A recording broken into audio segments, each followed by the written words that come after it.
বিয়ের ৩ মাস পর আমার স্বামী নিশান আমাকে রেখে ইতালি চলে গিয়েছিল। দীর্ঘ ৮ মাস পরে আজ দেশে ফিরছে সে। বছরের পর বছর দেশে আসা ওর কাছে স্বাভাবিক বিষয়। তবে এবার সবকিছু গুছিয়ে নিয়েছে, আমি আর আমাদের অনাগত সন্তান একসাথে ৩ জন পাড়ি দেব ইতালিতে। বাচ্চা এখনো হয়নি, মাতৃগর্ভে আছে। আমি ৮ মাসের প্রেগন্যান্ট। সামনের মাসেই ডেলিভারির তারিখ। ডাক্তার সম্পূর্ণ বেড রেস্ট দিয়েছেন বলে এখন বাপের বাড়িতে আছি। তাছাড়া নতুন বিয়ে, স্বামী বিদেশে, নতুন অবস্থায় তাকে ছাড়া শ্বশুরবাড়িতে থাকাটা খালি খালি লাগে। তাই বাবার বাড়িতে থাকাটাই স্বস্তিদায়ক মনে হয়েছে। তার আসার খবর শুনে গতকালই শ্বশুরবাড়ি যেতে চেয়েছিলাম। সে বাধা দিল। বলল, রিস্ক নেওয়ার কি দরকার?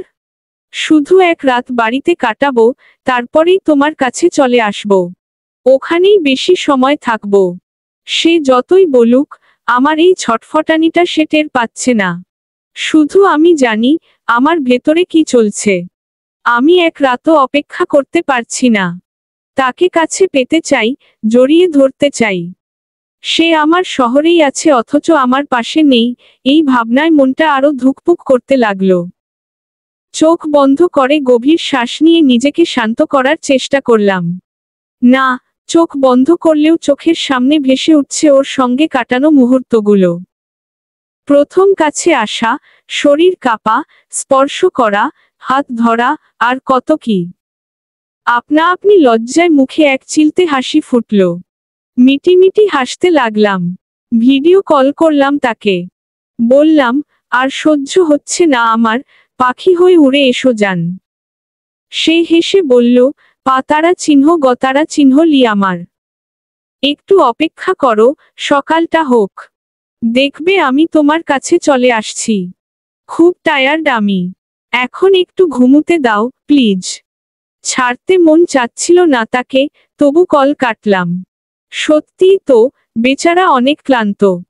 একটু ঘুমিয়ে নিক। তখনই পেটের মধ্যে পুচকেটা মোচড় দিয়ে উঠল। ওকে হাত দিয়ে ছুঁয়ে বিড়বিড় করে বললাম, জানো সোনা, তোমার আব্বু আসছে। কাল প্রথমবার তোমাকে ছুঁয়ে দেখবে। তুমি টের পাবে তো? চিনতে পারবে তো বাবার স্পর্শ?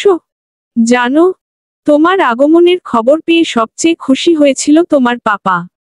রাজপুত্রের সঙ্গে মনে মনে কথা বলতে বলতে কখন যে ঘুমিয়ে পড়লাম, টেরই পাইনি। সকালে বড় ভাবির ডাকে ঘুম ভাঙল। ঘড়ির কাঁটায় তাকিয়ে দেখি সকাল 7টা বাজে। ভাবি বললেন, ফ্রেশ হয়ে কিছু খেয়ে নাও সুমাইয়া। তারপর মিটিমিটি হেসে বললেন, আজ একটু পরিপাটি হয়ে থেকো, কেমন? কতদিন পর দুজনার দেখা হবে। ভাবির কথায় লজ্জায় লাল হয়ে গেলাম। ভাবি চলে গেলেন। ওয়াশরুমে গিয়ে ফ্রেশ হলাম। রুমে ফিরে হাতে ভর দিয়ে চেয়ারে বসলাম। শরীর এত ভারী হয়েছে যে হাঁটা চলা, বসা ওঠা, সবই কষ্টকর হয়ে দাঁড়িয়েছে। মা বিভিন্ন রকম ফল নিয়ে এসে আমার পাশে বসলেন। খেতে খেতে অনেক গল্প করলাম। ঘরে সুস্বাদু খাবারের রান্না চলছে। ঘ্রাণে বাড়িটা মৈমি করছে। বড় ভাই বাজার থেকে বড় রুই মাছ, গলদা চিংড়ি, গরুর মাংস, আরো কত কি এনেছেন। বাড়ির জামাই আসছে বলে কথা। কোনো দিক দিয়েই কোনো ত্রুটি নেই। আমার তো কোনো কাজ নেই। বসে বসে ফোন টিপছি আর ওর কথা ভাবছি। সকাল থেকে বহুবার ফোন চেক করেছি, অথচ ওর কোনো কল পেলাম না। মন খারাপ করিনি। অনেকদিন পর বাড়ি এসেছে, কত লোক দেখতে আসছে, হয়তো আলাপে ব্যস্ত। এই ভেবে আমিও আর কল করিনি। 11টার দিকে ভাবি হালকা গরম পানি দিয়ে দিলেন। গোসল করে কমফোর্টেবল একটা তারা চিহ্ন গন্না তারা চিহ্ন নসি ফ্রক পরলাম। মুখে হালকা ফেস পাউডার, চোখে হালকা কাজল আর ঠোঁটে লিপস্টিক দিলাম। আয়নায় নিজেকে দেখলাম, মাশাআল্লাহ লাগছে আমাকে। দুপুর 12টা বাজে। নিশানের এখানে এসে লাঞ্চ করার কথা। আমার বাড়ি থেকে তার বাড়ির দূরত্ব 3 ঘন্টা। এখন নিশ্চয়ই সে গাড়িতে। কল করলাম, কয়েকবার রিং হওয়ার পরেও রিসিভ হলো না। শাশুড়ি মায়ের কাছে কল করে জানলাম, সে 11টায় বাড়ি থেকে বের হয়েছে আমাদের বাড়ি আসার জন্য।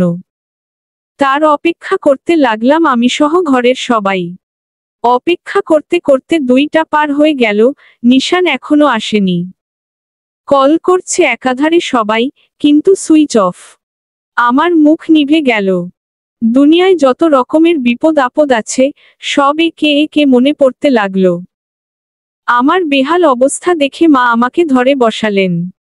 বুঝালেন, রাস্তাঘাটে কত ঝামেলা হয়, জ্যাম থাকে, সময়ও যায় মাঝে মধ্যে। টেনশনের কিছু নাই। তোর শাশুড়ি তো বলেছে, চলে আসবে, দেখিস। না, মায়ের কথা ঠিক হয়নি। সন্ধ্যা পেরিয়ে এসার সময় হতে গেল, তার খোঁজ নেই এখনো। শ্বশুরবাড়ি আর আমার বাড়ির সবাই যোগাযোগ করার চেষ্টা করছে, কিন্তু কেউ পারছে না।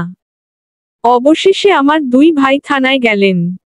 আমার দেবর, শ্বশুরসহ ওখানের অনেক লোক সবাই এক হয়ে সবাই মিলে থানায় জিডি করলেন। আমার আপন চাচা সেনাবাহিনীর উচ্চপদে আছেন, তিনি তার পরিচিত পুতারা চিহ্ন লি তারা চিহ্ন অফিসারদের দিয়ে শহরের বিভিন্ন জায়গায় চেকপোস্ট বসিয়েছেন। আমি নামাজ পড়লাম, জায়নামাজে বসে কাঁদতেই আছি। কেঁদে কেঁদে দোয়া করছি, আল্লাহ, আমার স্বামীকে সকল ধরনের বিপদ থেকে রক্ষা করো। সে যেখানেই থাক, তাকে সুস্থভাবে আমার কাছে ফিরিয়ে দাও। এমনিতে তারা চিহ্ন গতারা চিহ্ন না তারা চিহ্ন তন্ট, তার ওপর মনের মধ্যে যে কি যাচ্ছে, তা বলার মতো নয়। সবাই ঘিরে বসে পজিটিভ বুঝাচ্ছে আমাকে। টেনশন না করতে বলছে, কারণ বেশি টেনশন করলে বাচ্চার ক্ষতি হবে। আমি চাচ্ছি কান্না যেন থামে, তবুও চোখের পানি অনবরত পড়তেই আছে। কাঁদতে কাঁদতে একদম নেতিয়ে পড়েছি। প্রেশার হাই হয়ে গেছে। ডাক্তারকে কল করে নিয়ে আসছিল ভাবি। ডাক্তার ঔষধ দিয়েছে, ঘুমাতে বলেছে। কিন্তু আমি সন্ধ্যা থেকে না ঘুমিয়ে আছি। ঘুম না আসলে জোর করে তো ঘুমাতে পারবো না।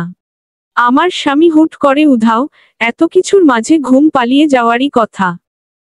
অপেক্ষা করতে করতে সময় যেতে থাকে। ভাইয়েরা এখনো কেউ বাড়ি ফেরেনি। এদিকে ভোর 4টা বাজে। মা সজাগ ছিলেন এতক্ষণ, একটু আগে উনার চোখ লেগে গেছে। ছোট বোনও পাশে ঘুমাচ্ছে। শুধু ভাবি সজাগ, চুপচাপ শুয়ে আছেন। ভাবিকে বললাম, আরেকবার কল দাও, ভাবি। দেখো ভাইয়া কি বলেন, কোন খবর পাওয়া গেল নাকি। ভাবি কল করলেন, ভাইয়া কি বলছে জানি না। ভাবি উঠে বাহিরে গেলেন। ভাবির চলে যাওয়া দেখে আমার মনে কু ডাকছে, সন্দেহ লাগছে। আমি ধীরে ধীরে খাট থেকে নামলাম। দরজার পাশে পর্দার আড়ালে গিয়ে দাঁড়ালাম। ভাবি কথা বলছেন আস্তে আস্তে।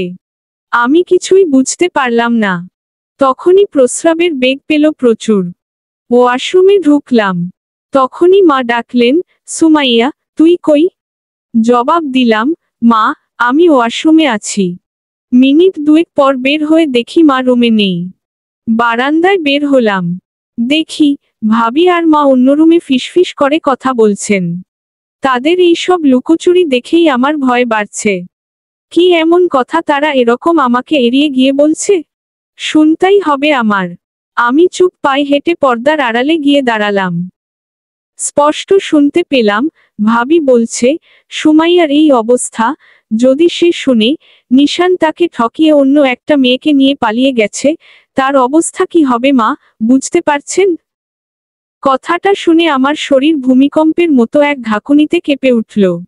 আমি টের পেলাম, পুরো বাড়ি যেন আমার চারপাশে ঘুরছে। সবকিছু অন্ধকার লাগছে।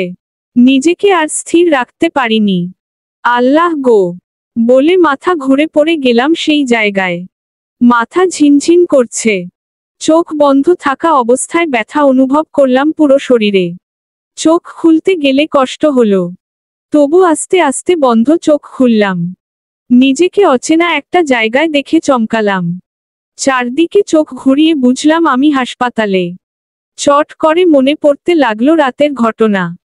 কলিজা কাঁপতে শুরু করলো, ধরফর করে উঠার চেষ্টা করে ব্যথা পেলাম। স্যালাইন লাগানো হাতে। পেটে হাত দিয়ে তা শুকিয়ে গেল। পেটে আমার মানিক নেই। পেট খালি। জোরে কান্না করে দিলাম। ঠিক তখনই নার্স আসলো রুমে। জিজ্ঞেস করলাম, আমার মা কই? আমার বেবি কই? নার্স বলল, আপনি কেবিনে আছেন। আপনার বাড়ির সবাই আছে এখানে। আর আমার বাচ্চা? পেট খালি কেন আমার? নার্স চুপ থাকলো। আমি হেঁচকা টান দিয়ে স্যালাইনের সুচ খুলে উঠলাম। নার্স শক্ত করে আমাকে ধরে রাখার চেষ্টা করেও পারল না। চেঁচিয়ে উঠল, রোগীর লোক কই? পড়ে যাবেন তো উনি। আমি চিৎকার করলাম, মা। ভাবি দৌড়ে এসে আমাকে ধরলেন, তুমি উঠেছ কেন? আমার ছেলে কই ভাবি? সে আছে। তুমি বসো তো এখানে। বসো। তোমার যা অবস্থা, এই অবস্থায় উঠছ কেন? দেখো তো, হাতের তারা চিহ্ন তো বের হচ্ছে। মা আমার দিকে তাকাচ্ছেন না। মুখ ঘুরিয়ে আছেন। কেঁদে কেঁদে ডাকলাম মাকে, মা, তাকে আমার কাছে এনে দাও। তাকাও না মা। আমার দিকে তাকাও। মুখ ঘুরিয়ে আছো কেন? মা এসে আচমকা আমার হাত ধরে কাঁদতে লাগলেন। আমি স্তব্ধ। কিছু টের পাচ্ছি। কাঁপছে শরীর। কি হয়েছে মা, খুলে বলো, আমাকে টেনশনে রেখো না। ভাবি আমার মাথায় হাত বুলাতে বুলাতে বললেন, দেখো সুমাইয়া, আমাদের হাতে কিছু নেই। সব আল্লাহর হুকুমে হয়। কাল রাতে তুমি এমন জোরে ফ্লোরে পড়েছিলে যে ভিতরে থাকা বাচ্চার চাপ সহ্য হয়নি। ডেলিভারি ডেট নিকটে হওয়ায় আগেভাগেই প্রতারা চিহ্ন সতারা চিহ্ন বের প্রক্রিয়া শুরু হয়ে যায়। হাসপাতালে নেয়ার আগেই বাচ্চার মাথা নিচের দিকে নেমে আসে। তোমার অমনভাবে পড়ে যাওয়ায় বাচ্চার মাথায় প্রচণ্ড চাপ পড়ে অনেক তারা চিহ্ন কোক্ত যায়। তুমি তখন অজ্ঞান ছিলে। তোমাকে আর বাচ্চাকে তাড়াতাড়ি হাসপাতালে নিয়ে যাওয়া হয়। বাচ্চাকে এনআইসিইউতে রাখা হয়। ডাক্তাররা অনেক চেষ্টা করেছেন, কিন্তু বাচ্চার মাথায় গুরুতর আঘাত লাগায় তারা হার মেনেছেন। ঘণ্টাখানেক আগে তার নিঃশ্বাস বন্ধ হয়ে যায়। আমি পাথর হয়ে বসে থাকলাম। বুঝতে পারছি না আমার সাথে কি হচ্ছে না হচ্ছে। টাল খেতে লাগলো মাথা। সবাই আমাকে ঘিরে ধরলো, আবার পানি খাওয়ালো। মাপা তারা চিহ্ন গল হয়ে ডাক্তারকে ডাকলেন। ডাক্তার এসে আমাকে উঠতে তারা চিহ্ন জিত না হতে বললেন। আমি স্থির থাকতে পারছি না। মাকে বললাম, আমার কিছু হবে না। আমার পোড়া কপাল। পোড়া কপাল যাদের, তাদের কিচ্ছু হয় না। আমাকে আমার ছেলের কাছে নিয়ে যাও। উঠো। ধরো আমাকে। মা আর ভাবি আমাকে বাচ্চার ওয়ার্ডে নিয়ে গেলেন। আমার কলিজাটা ঘুমিয়ে আছে অচেতন হয়ে। কি সুন্দর চেহারা আল্লাহ দিয়েছেন, মাশা আল্লাহ। তার কাছে গম্ভীর মুখে দাঁড়িয়ে আছেন আমার বাবা আর ভাই। আমি তার কাছে বসলাম। হাতে পায়ে পাতারা চিহ্ন গলের মতো হাত বুলিয়ে চুমু খেতে লাগলাম। ফুপিয়ে ফুপিয়ে কান্না তো আছেই। পাশেই একজন ডাক্তার ছিলেন, তাকে ডাকলাম জোরে। কাছে আসলে অনুরোধ করলাম, প্লিজ, আরেকবার চেক করে দেখুন না, হয়তো বেঁচে আছে। ডাক্তার না বলেননি। আমার কথা মতো দেখলেন। 2 বার চেক করলেন। তিনি বললেন, বাচ্চা আর নেই। আপনার জন্য আবারও দেখলাম। মন খারাপ করবেন না। আল্লাহর ইচ্ছে সব। মা জোরে জোরে কাঁদছেন। হাসপাতালের অনেক মানুষ জড়ো হয়ে গেছে মায়ের কাছে। আমি বাবুর পায়ের কাছে মাথা নুইয়ে আমার ঠোঁটজোড়া তার পায়ে লাগিয়ে বসে আছি। চোখের পানিতে আমার বুক ভিজে গিয়ে সিটে পড়ছে। মহিলারা আমাকে বুঝাতে লাগলো, ছোট বাচ্চা, মা তারা চিহ্নরা যাওয়া ভালো। কেয়ামতের দিন সুপারিশ করে মা বাবাকে জান্নাতে নেবে।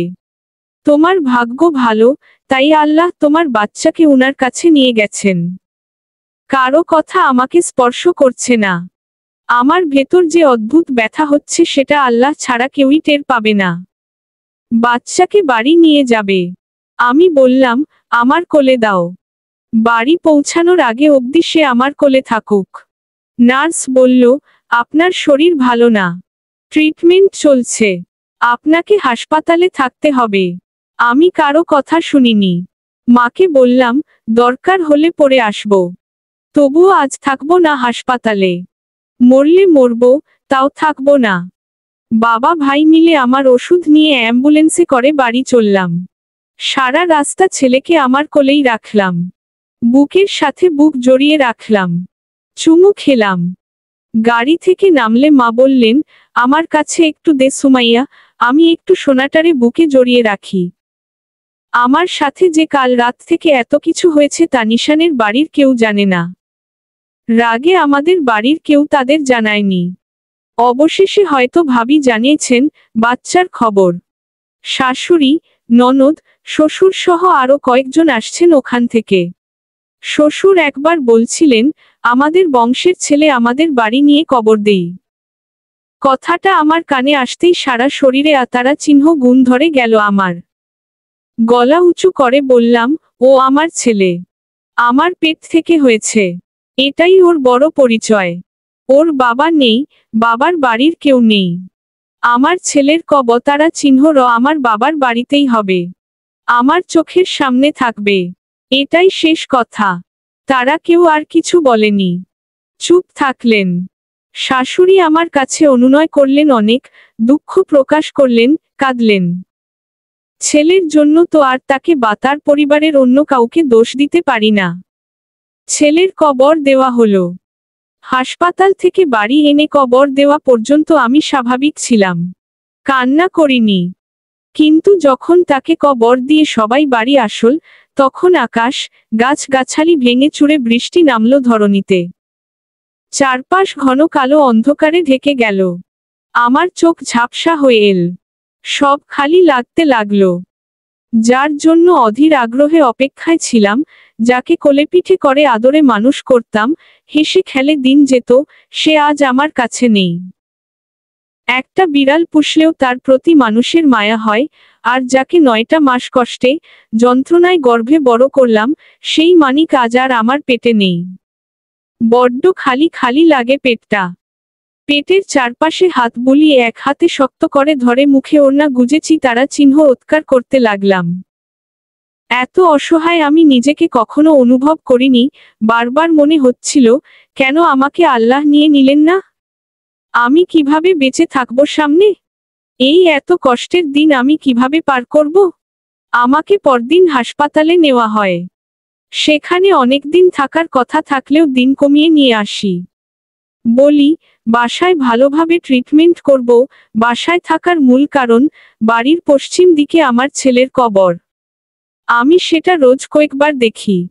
রোজ রাতে তার জন্য আমি কাঁদি। নিশানের প্রতি এমন ঘৃণা জন্মেছে তা ভাষায় প্রকাশ করার মতো না। জানোয়ারকে সামনে পেলে জ্যান্ত মেরে ফেলতাম আমি। আস্ত এক খুনি সে। তাকে পুলিশে ধরিয়ে শাস্তি না দিলে আমি শান্তি পাব না। অমানুষটার জন্য আজ আমার বাচ্চা আমার কাছে নেই। তার কথা তো বলাই হয়নি, আমার ছেলে মারা যাওয়ার পরদিন তার সমস্ত তথ্য জানা গেছে। কক্সবাজারের একটা হোস্টেলে উঠেছিল মেয়েটাকে নিয়ে। অলরেডি বিয়ে করেছে তারা। মেয়েটার বাড়ি তার আর আমার বাড়ির ধারে কাছেই। তাদের সম্পর্ক নাকি বিয়ের আগে থেকেই ছিল। বিচ্ছেদ হয়েছিল মাঝখানে, তাই পরিবারের কথা মতো বিয়ে করেছিল। অবশেষে একজন আরেকজনকে ছাড়া থাকতে না পেরে বিয়ে করেছে। মেয়েটার প্রতি ও রাগ হলো প্রচুর। যদি হাতের সামনে পাই, তাকেও শেষ করে দেব আমি। তোদের এত ভালোবাসা কোথায় থাকে রে? কি সুন্দর করে তোরা মানুষকে শেষ করে ফেলিস। মেয়েরাই মেয়েদের প্রধান শত্রু। জানে একজন বিবাহিত, তবুও বিয়ে করে। যতই আগের প্রেমিক হোক না কেন। নষ্টা মেয়ে। 2 দিনের মধ্যেই চাচা তাদের গ্রেফতার করেন। একজন বউকে ডিভোর্স না দিয়ে দ্বিতীয় বিয়ে করেছে, এর জন্য নিশানের 1 বছর জেল আর টাকা জরিমানা করা হয়। আমার পক্ষ থেকে ডিভোর্স পেপারও পাঠিয়ে দেওয়া হয়। যেদিন তাকে গ্রেফতার করে থানায় নেওয়া হয়, সেদিন ভাবি মাকে সঙ্গে নিয়ে আমিও যাই চাচা, বাবা আর ভাইয়ের সঙ্গে। পুলিশ অফিসারকে বলি, আমার একটু কথা আছে, একটু দাঁড় করান ওদের। চাচা থামাতে বললে অফিসার থামিয়ে দিলেন। নিশান এক পলক আমার দিকে তাকিয়ে চোখ নামিয়ে নেয়। মেয়েটা মাটির দিকে তাকিয়ে থাকে। আমি পায়ের জুতো খুলে 2 হাতে দুজনকে এলোপাতাড়ি মারতে থাকি। ভাবি আমাকে টেনে সরান। আমি চিৎকার করে বলি, চাচা, ওদের ওতটুকু সাতারা চিহ্নস্তি দেবেন যতটুকু আমি পাচ্ছি। আমার কাছ থেকে আমার বাচ্চাকে কেড়ে নেওয়ার শাস্তিটাও দেবেন। যন্ত্রণা দিতে দিতে দুজনকে জ্যান্ত মেয়ে তারা চিহ্ন রে ফেলবেন। আদালতে মেয়েটার বিচার হবে না জানি, ওরে আমার কাছে ছেড়ে দিন, থাপ্পড় আর লাতারা চিহ্ন তত্ত্ব দিতে দিতে শেষ করে ফেলবো আমি। ভাবি টেনে সরান আমাকে। হাঁপাতে থাকি আমি। জোরে নিঃশ্বাস নেই। দিন, মাস গড়িয়ে যায়। আমার ক্ষত ধীরে ধীরে সারতে থাকে। না, নিশানের জন্য আমার খারাপ লাগে না। কখনো আমার কলিজা কাঁদে না, কাঁদে আমার বাচ্চার জন্য। হয়তো নিশানের জন্য আমার অনেক কষ্ট হতো, যদি আমার বাচ্চা মারা না যেত। যার কারণে আমার সব শেষ, সে আমার কাছে আস্ত একটা জানোয়ার। এর থেকে বড় পরিচয় আর কিছু নেই তার। আগের চঞ্চল আমি দিন দিন চুপচাপ, গম্ভীর হয়ে যাচ্ছি। কারো সঙ্গে বেশি কথা বলি না, আগের মতো হাসি না। একজন বেঈমান আমার সব কেড়ে নিয়েছে। এখনো সে যে তারা চিহ্নলে। মেয়েটা কই জানি না, তাদের তালাক হয়নি এতটুকু জানি। সাজা শেষ হবে, বের হবে। দুটো মিলে সংসার করবে। করুক। আমার কিছু যায় আসে না। আমি তার কোনো খবর রাখি না। তবু হঠাৎ হঠাৎ মনের বিরুদ্ধে গিয়ে মনে হয়, সে কেন আমার সঙ্গে এমন করল? সে তো বহুবার বলেছে, আমাকে ভালোবাসে, আগলে রেখেছে, কেয়ার করেছে। তবে এত যত্ন করে কিভাবে মানুষ মানুষকে ঠকাতে পারে? আমার কোনো হিসেবই মেলে না। জীবনের এত কঠিন সময় পার করতে করতে ক্লান্ত হয়ে যাচ্ছি আমি। ধুকে ধুকে মতারা চিহ্ন রতারা চিহ্ন চিরোজ। নতুন করে বাঁচতে চাই। আগের আমি হতে চাই। হাসি খুশি দিন ফিরে পেতে চাই। হুট করে একদিন সিদ্ধান্ত নিলাম, এই শহরে আর থাকব না। বাংলাদেশেও না। পাড়ি জমাবো এবার 7 সমুদ্রের ওপারে। ফ্রান্সের প্যারিসে আমার বড় বোন, তার মেয়ে আর জামাই থাকে। দুলাভাইয়ের নিজস্ব ব্যবসা আছে সেখানে। আমি সেখানে যাব। ভিন্ন জায়গায় গেলে হয়তো আমার আগের আমিকে একটু হলেও খুঁজে পাব। নতুন করে সব পেছনে ফেলে বাঁচতে পারবো। নিশান আমাকে ঠকিয়ে দিব্যি বেঁচে থাকতে পারলে, আমি কেন ঠকে গিয়ে ঘুরে দাঁড়াতে পারবো না? অবশ্যই পারবো। পারতেই হবে আমাকে। পাসপোর্ট অলরেডি আগে থেকে করা আছে আমার। বাবাকে বললাম, আমার সবকিছু রেডি করো, আপুর সঙ্গে কথা বলে। আমি প্যারিস যাব। দয়া করে কেউ বাধা দিও না। আমাকে নতুন করে বাঁচতে সাহায্য করো। আপা আর দুলাভাইয়ের মাধ্যমে লং স্টে ভিসা হয় আমার। হাতে পাওয়ার 1 মাসের মধ্যেই ফ্রান্সে পা রাখি। সেখানে গিয়ে বসে না থেকে একটা কফি শপে জব নেই দুলাভাইয়ের মাধ্যমে। মূলত সব সময় কাজের মধ্যে ব্যয় করতে চাই। ঘটে যাওয়া ঘটনা যেন গভীরভাবে মনে না পড়ে, আর পড়লেও যেন তার প্রভাব তেমন না পড়ে, সব ফোকাস যেন কাজেই থাকে। সময়টা ভালোই কাটছিল। ভালো সময়কে আরো ভালো রূপ দিতে আমার জীবনে একজনের আগমন হলো। সেও ওখানে একটা কোম্পানিতে জব করে। আমাকে কফি শপে দেখে একদিন। তারপর পরপর 1 সপ্তাহ একই কফি শপে আসে। আমাকে একদিন ডেকে বলে, আমাকে বিয়ে করবেন? আচমকা এমন কথায় আমি তাজ্জব বনে গেলাম। রাগও হলো কিঞ্চিত। পুরুষদের প্রতি নিজের অজান্তেই কেন জানি একটা রাগ চলে আসছিল ভিতর থেকে। তাই কোনো ছেলের এত মাখামাখি কথাবার্তা একদম অসহ্য লাগে আমার। কিন্তু ছেলেটা রোজ আসতে লাগলো কফি শপে। এক দৃষ্টিতে দেখতে থাকে আমাকে। অস্বস্তি ফিল হয় আমার।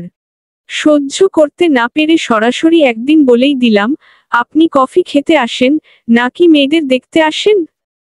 সে এক গাল হেসে বলল, আপনাকে দেখতে আসি, কোনো সমস্যা? ফিরে কিছু বলার না পেয়ে সেখান থেকে সরে যাই। দুলাভাই আর আপাকে বিষয়টা জানাই। দুলাভাই সরাসরি তার সাথে কথা বলেন। আমাকে ডিস্টার্ব করতে না বলেন। সে দুলাভাইকে আমাকে বিয়ে করার প্রস্তাব দেয়। বিয়ের কথা শুনে দুলাভাই আমার সাথে ঘটে যাওয়া সব ঘটনা বলেন। সে তাও বিয়ে করতে চায়। দুলাভাই আর আপার সাথে তার একটা সুন্দর সম্পর্ক হয়ে যায়। কিন্তু আমি তখনও এড়িয়ে চলি। নতুন করে কোনো পুরুষের সাথে জড়াতে চাচ্ছিলাম না। কফি শপে আসা যাওয়া সে কমিয়ে দিল।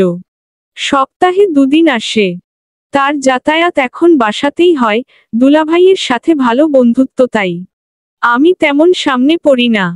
সে দুলাভাইয়ের বাসার পাশেই বাসা নেয়। এক সকালবেলা হাঁটতে বের হয়েছি।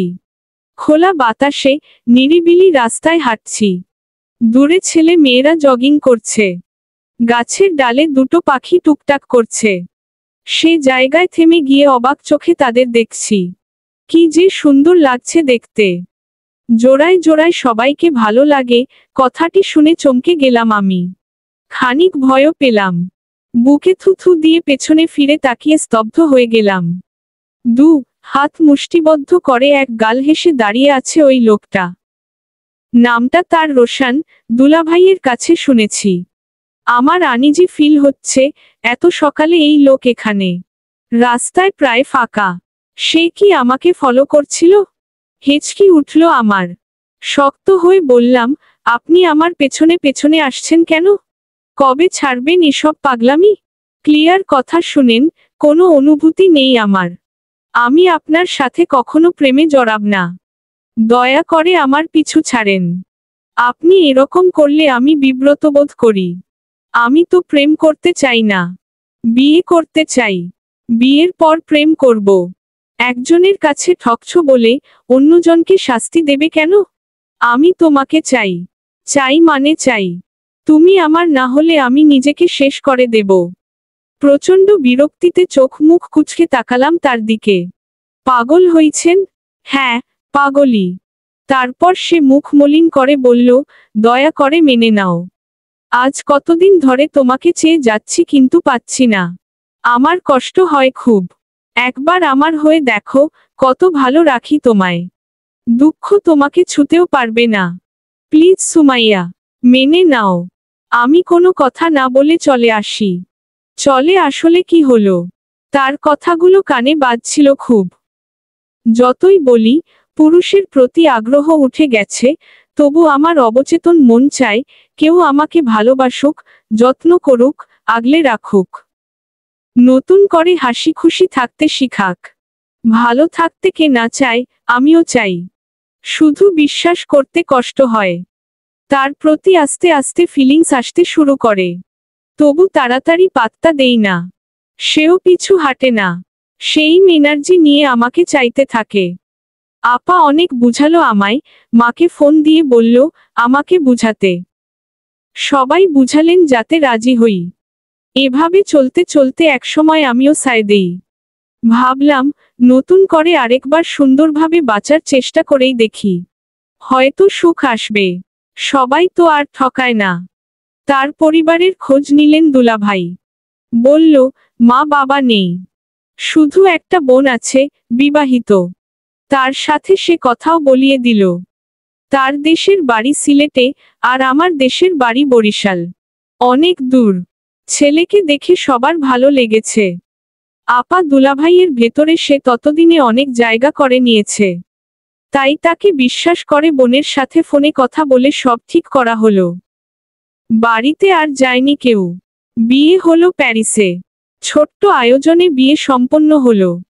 বিয়ের পরবর্তী সময় এত সুন্দরভাবে কাটতে লাগলো, যা বলার বাহিরে। সে এত মুগ্ধ হয়ে আমাকে দেখে, আমারই লজ্জা লাগে। এত ভালোবাসে, এত কেয়ার করে, যা দেখে আমি অবাক হই। ভেতর খুশিতে ভরে ওঠে। হাসি আর ভাবি, মানুষটাকে ফিরিয়ে দিলে কত কিছু মিস করতাম। এত যত্ন, ভালোবাসা আর কোথায় পেতাম।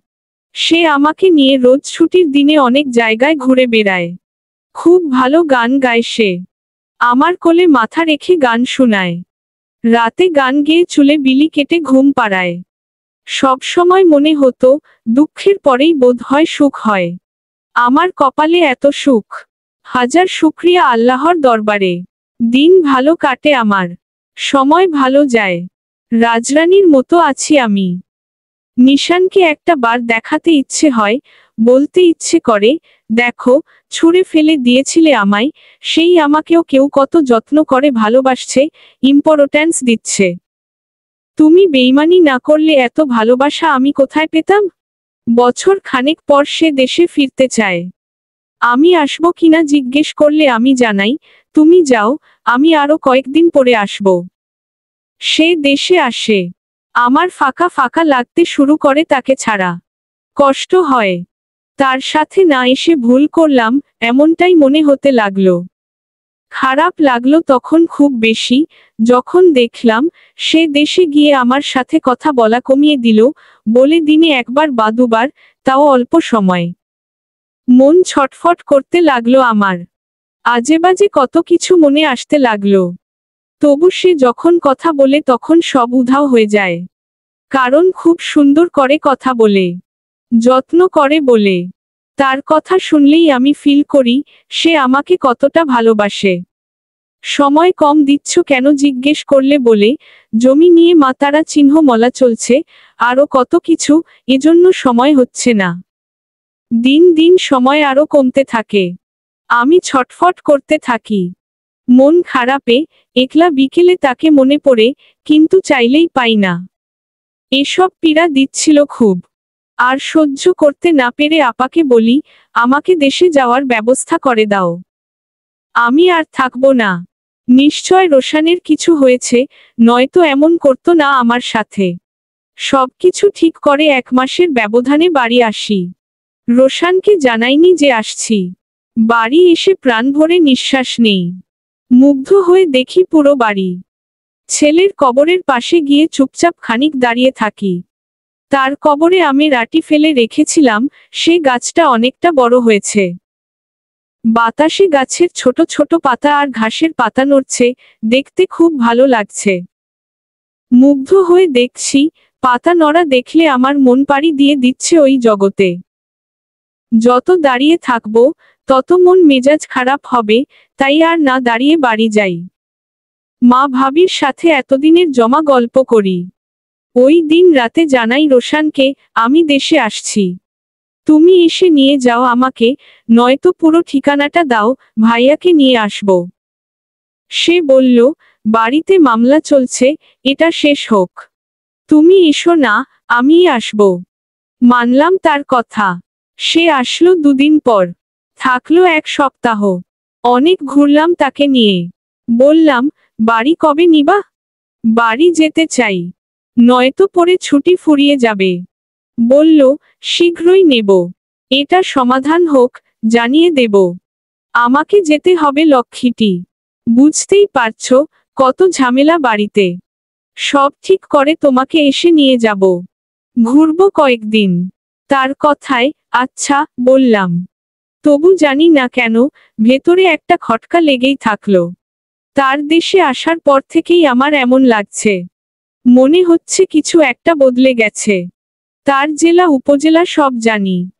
কখনো যাওয়া হয়নি ওখানে, তাই ক্লিয়ারলি অত চিনি না। সাহস করে বসলাম, ওখানে যাব। তাকে না জানিয়ে যাব।